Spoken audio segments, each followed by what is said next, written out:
Hello friends, I am Chevee. Welcome to my shed. How are you today? How's life in your world? How's things where you are? Hope everything is good. My lord, my hair is getting a bit out of control. I think this was the first week that, well no, last week was the week that like nail salons, and I thought that, barbers could open last week. But I get my hair done at my local Walmart. There's a lady there who's been there for like, I don't know, 15 years. I mean, she's been there basically since Walmart opened with like the little smart style or whatever inside the Walmart. And she's amazing. She's wonderful, and I love going there for her. So hopefully, sooner rather than later, I'll be able to get a haircut, because it's starting to get out of control. And M threatened to dye it the other day. She said, I want to dye your hair. I said, let's do it. That'd be funny. It'd be interesting. I don't know. Anyway, that's not what I was going to talk about today. What I was going to talk about was the fact that I have nothing to talk about. That's not necessarily true. I'm at the middle of an interesting point where over the last 3 or 4 years, I've been trying to keep my project list low. Like, in an effort to focus, I've been trying to only have a couple of projects going at, work and then personal projects, keeping that list trim. And it hasn't been a problem. It's been a year and a half since I stopped taking the medication that I was on, and I was hoping that my creativity would come back as a result of that. I was hoping that I would see a little bit more of the drive that I once had, and it didn't come back. Let me take that back. I feel less mentally encumbered now than I did then, meaning that when I set my mind to something, I am much more capable of problem solving, of putting energy into something that I'm enjoying. For instance, like the woodcut stuff, I've been really enjoying that. I've been really enjoying putting my mind and my focus on it. The girls' rooms, I was really enjoying that. But I've been trying to do like one thing at a time. That one thing might be building a desk. That one thing might be laying some flooring or painting a girl's room, or it might be doing nothing. It might be reading a book. But lately, meaning this week, or maybe even a little bit last week, I've taken on a lot more just ancillary projects.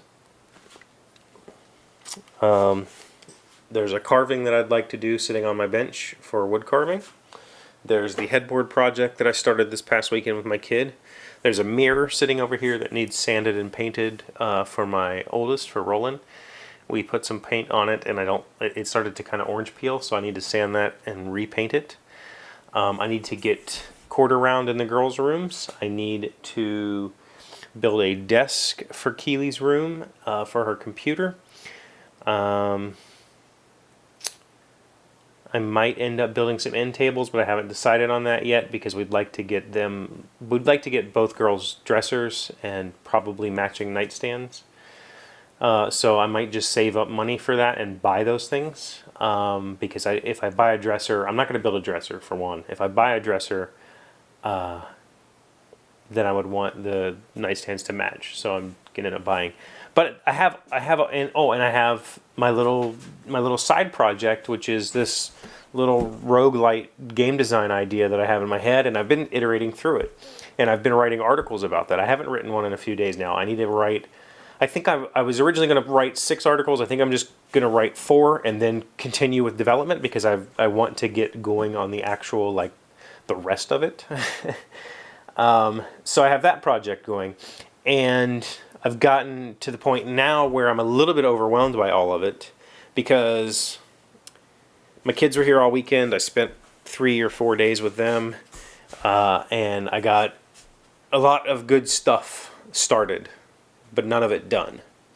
And now it's a matter of picking and choosing what to finish, whether it's video editing for the headboard project or whether it's working on the headboard or working on the mirror. But I also want to spend time with Em because I haven't had a whole lot of time with her lately. Even though we're stuck in the same house together, and we have been for months, we haven't spent much quality time together. She's been working hard. I've been working hard, you know, and I also, you know, I haven't played any video game. You know, there's a whole lot of weirdness that's happening right now, and I'm getting a little bit overwhelmed by it.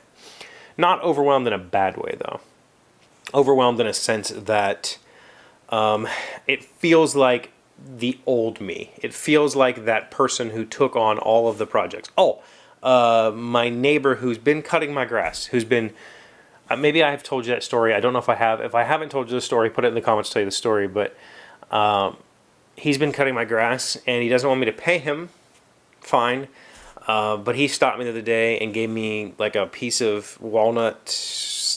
Look, I don't know what it came off of, but his wife wants a birdhouse, and they want to use that wood. And they said, you know, he said, will you make me a birdhouse? And I said, yeah, definitely. So I have that project I need to do. I've done the research. I know how to make it. I just need to do it. So there's like, I'm getting to the point where it was kind of like old Chevee. Old Chevee used to procrastinate on everything, and my way of fixing that was to just take on all of the things. And so while in my head nothing ever got done because I was procrastinating on all of it, things always got done because I was always doing something. There was always way too many things going on, so something would get done. Whereas this past couple of years, I've been trying to focus on one thing and then finishing it. And one thing and finishing it. And whether that takes me a day or it takes me 6 months because I get hung up on it, one thing and I finish it. But here lately, I've been trying to find that one thing, I guess. And for the past couple of months, it's been working on the kids' rooms. But now that that project is essentially wrapped up, I still have to do the quarter round, but the rest is done. Now it's the what's next project, right? And I don't have a whole lot of direction. So I'm feeling a little bit weird about it because part of me missed it. Part of me missed that scatterbrain, do all of the things because I felt really productive. But I also, at that point in my life, I recognized my inability to complete things or my inability to see things through, and it really frustrated me at that point in my life. So I don't want to regress.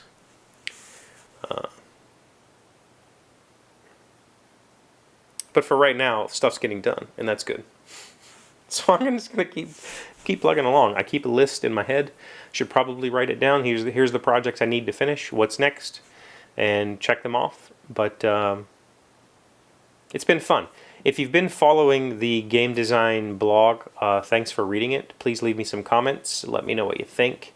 I'm going to start publishing some of the code that I don't want to say I'm scared to show, but it is highly procedural code, which people will laugh at or tell me that I'm wrong. And that gives me a little bit of I'm a little bit nervous about that just because I don't feel like dealing with those people. But I'm going to do it anyway. So follow along, and if you're in software development, feel free to make fun of me. That's all I have for you today. Thank you for being here as always. Thank you for liking, commenting, subscribing, being amazing friends and wonderful people. I really appreciate you, and I will see you tomorrow. Today's word you should know is austere. It is an adjective meaning stern, grim, and lacking humor or warmth, clean and unornamented, severe or strict in manner. In the movie Dead Poet Society, Robin Williams clashes with an austere headmaster at a private boys' school. Austere, A-U-S-T-E-R-E.